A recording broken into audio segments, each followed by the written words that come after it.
حضرت ابراہیم علیہ السلام نے جو چھری تیز کی تھی وہ اپنے بیٹے کے گلے پہ چلانے کے لیے کی تھی. اتنی بڑی قربانی جو ابراہیم علیہ السلام دے رہے تھے، اور ایک بار نہیں، اس کے لیے انہوں نے 3 بار کوشش کی تھی. تینوں بار چھری نہیں چلی تھی. بالآخر اللہ نے آسمان سے دمبا بھیجا. وہ دمبا آسمان سے آیا تھا.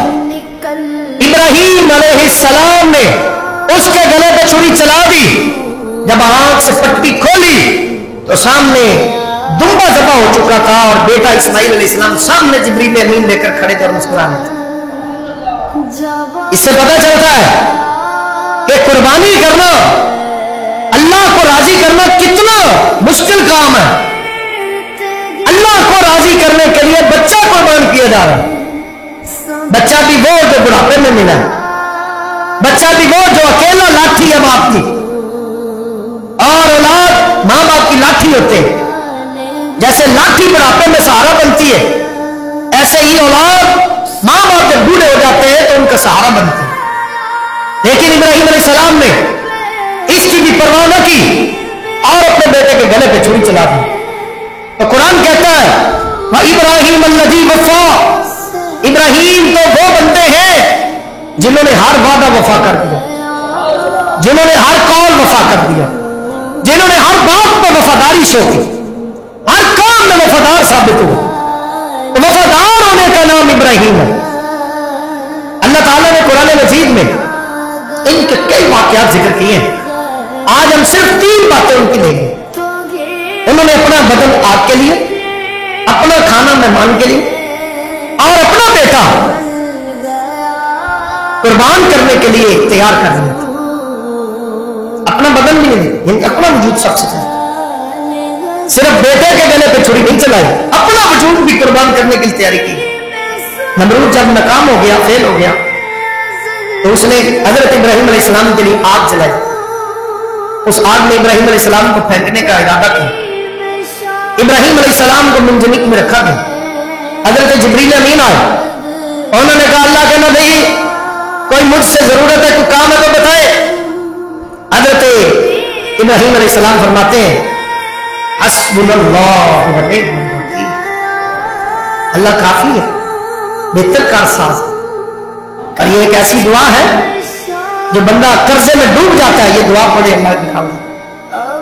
دنیا کی جتنی بڑی مرضی مشکلات ہے وہ یہ دعا پڑھے، اللہ اس مشکل سے اس کو نکال دے، لیکن یقین سے پڑھ. حسبنا اللہ و نعم الوکیل، نعم المولا و نعم النصیر. یہ ایسی دعا ہے کہ دنیا کی ہر مشکل اس سے چل جاتی ہے، ہر پریشانی سے انسان نکل جاتا ہے. یہ ہماری مشکلیں تو کوئی مشکل ہی نہیں. ابراہیم علیہ السلام کے لیے تو آگ تھی، اس جملے نے آگ ان پر ٹھنڈی کر دی. اس دعا نے آگ کو ان کے لیے گلزار بنا دیا تھا، آگ ان کے لیے پھول بن گئی.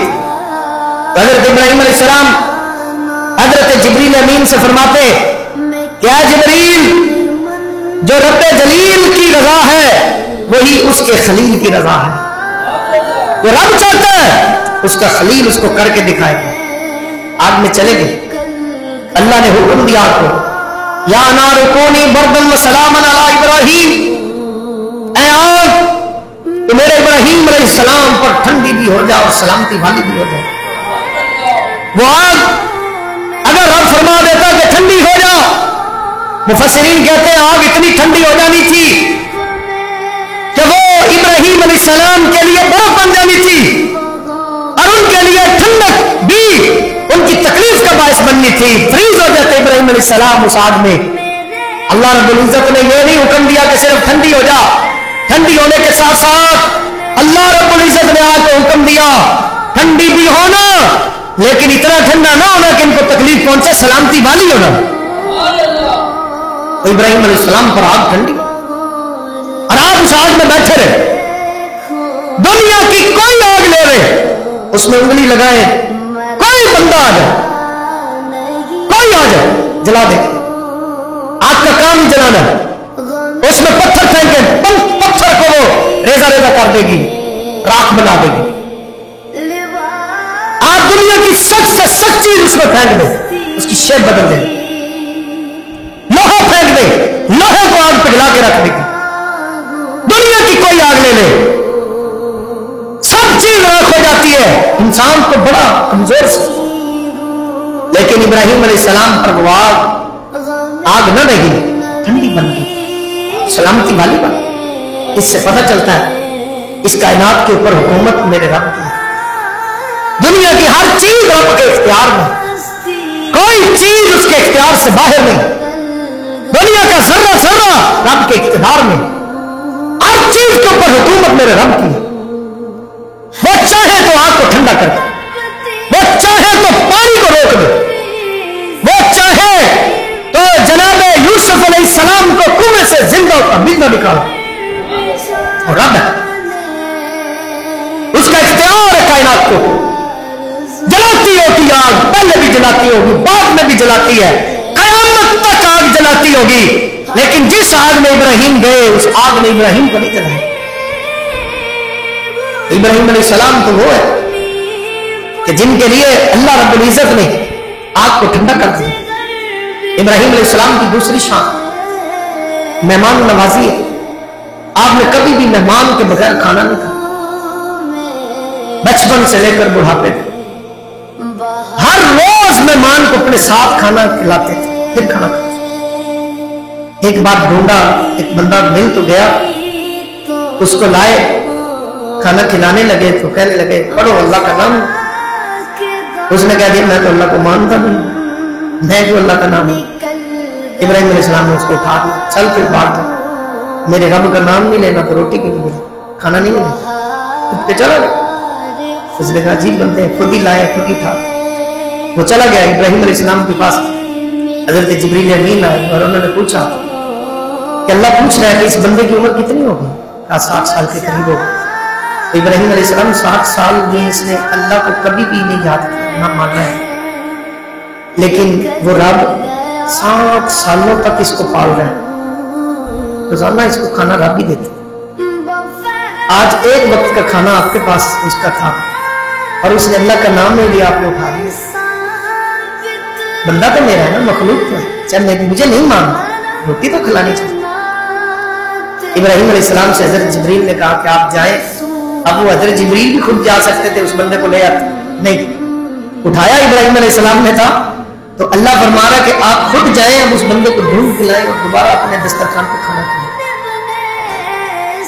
अब इब्राहिम अलैहिस्सलाम ढूंढने गए, वो बंदा मिल गया, उसको पकड़ के दस्तरखान पे लाया। दस्तरखान पे जब वो बंदा बैठ गया तो कहा चलो खाओ। उसने कहा खाऊंगा तब जब वजह बताएंगे, मुझे उठाया क्यों था, अब लाए क्यों? क्या उठाया इसलिए था कि तूने रब का नाम नहीं लिया, अब दोबारा लाया इसीलिए तो उसी रब ने पैगाम भेजा है कि उसको बुला के रख। उसने कहा वो रब ऐसा है कि जो नाम भी माने उसी को भी, उसको भी इतनी इज्जत देता है, खाने खिलाता है, क्यों ना मैं भी उसी का नाम लूं और आपका कलमा पढ़ के मैं भी मुसलमान हूं। तो इब्राहिम अलैहिस्सलाम की ये मेहमान नवाजी का वाकया जो है उस बंदे के ईमान का सबब बना। इब्राहिम अलैहिस्सलाम मेहमान ढूंढने गए, मेहमान नहीं मिला, वापस आके घर देखा तो एक बंदा खड़ा है।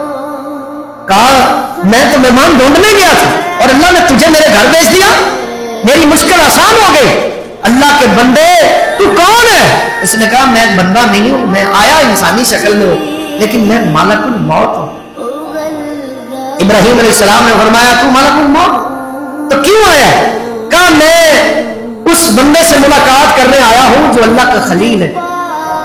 इब्राहिम अलैहिस्सलाम ने फरमाया अल्लाह का खलील तो बंदा है, वो मुझे भी बताओ, जिस शहर में भी होगा, किसी देहात में होगा, जंगल में होगा, सहरा में होगा, मुझे भी ले चलो, मुलाकात मेरी भी करवा लो उससे। और ये भी सुनो वो अल्लाह के फरिश्ते, अल्लाह के मलाइका में से मुझे ले जाओ, अगर उसने इजाजत दे दी तो मैं इब्राहिम सारी जिंदगी उसके साथ गुजारूंगा, उसकी खिदमत करूंगा। तो उसने कहा जनाब वो कोई और अल्लाह का खलील नहीं है, वो आप नहीं। हुजूर फरमाते कि अगर मैं अल्लाह के अलावा किसी को मखलूक में से खलील बनाता, अपना जिगरी दोस्त बनाता, तो मैं अबू बकर सिद्दीक को बनाता, क्योंकि अबू बकर तो मेरे दीनी भाई हैं, खलील तो मेरा अल्लाह है। खलील का माना होता है वो उस दोस्त को कहते हैं जो आपके दिल के बिल्कुल वस्त में होता है, जिसकी मोहब्बत जो दिल के अंदर समाए उसको खलील बोलते हैं। अगर हजरत इब्राहीम अलैहिस्सलाम अल्लाह के खलील, अल्लाह को उनसे मोहब्बत थी, उनको अल्लाह से मोहब्बत थी, अल्लाह को अपने दिल के वस्त में रखते थे।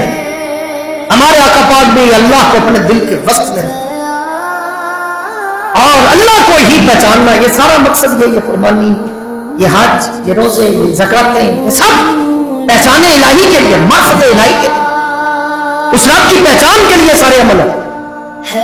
तो इब्राहीम अलैहिस्सलाम से वो फरिश्ता कहने लगा आप अल्लाह के खलील हैं। कहा मैं कैसे खलील हो सकता हूं, कोई वजह भी तो बताओ। उसने कहा आप अल्लाह के बंदों पर खर्च भी करते हैं और कभी उनसे तलब भी नहीं करते कि बदले में आपको कुछ दे दें।